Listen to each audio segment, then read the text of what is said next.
అందరికి నమస్కారం. నేను మీ జానీ మాస్టర్. మీడియాలో ఏదైతే స్క్రోల్ అవుతుందో అట్లన్నిటికీ నా తరపు నుంచి ఒకే ఒక సమాధానం. న్యాయస్థానం మీద నాకు నమ్మకం ఉంది. న్యాయస్థానంలో న్యాయం ఉంది. ఆ న్యాయం ఉంది కాబట్టి ఈరోజు నేను నలుగురితో పని చేసుకుంటున్నాను. బయటకు వచ్చి నలుగురితో హ్యాపీగా ఉన్నాను. నా ఫ్యామిలీతో చాలా హ్యాపీగా ఉన్నాను. నా మనసుకు తెలుసు ఏం జరిగిందని. ఆ దేవుడికి తెలుసు, నా అంతరాత్మకు తెలుసు. ఇవన్నీ కూడా రేపు న్యాయస్థానంలో కోర్టు నిర్ణయిస్తుంది, న్యాయస్థానం నిర్ణయిస్తుంది. న్యాయస్థానంలో నేను చాలా క్లీన్ చిట్తో వస్తాను. నిర్దోషిగా నేను బయటకు వస్తాను. ఆ రోజు మాట్లాడతాను. అప్పటి వరకు నేను నిందితుడిని మాత్రమే.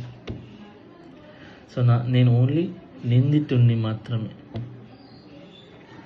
మీ ప్రేమ నాకు ఎప్పుడు ఇలానే ఉండాలి, ఇలానే ఉంటుంది. నాకు తెలిసింది ఒకటేనండి, నాకు వచ్చిన పనితో బాగా కష్టపడటం, ఎంటర్టైన్ చేయటం.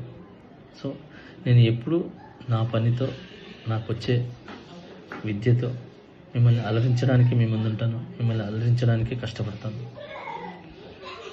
ఈరోజు నేను ఇక్కడ ఏదున్నా కూడా ఈ పొజిషన్లో అదంతా మీ బ్లెస్సింగ్ వల్లే, మీ యొక్క ప్రేమ వల్లే. మీ ప్రేమ నాకు ఎప్పుడూ ఉండాలి. I love you all. నమస్కారం. Thank you so much. Jai Hind.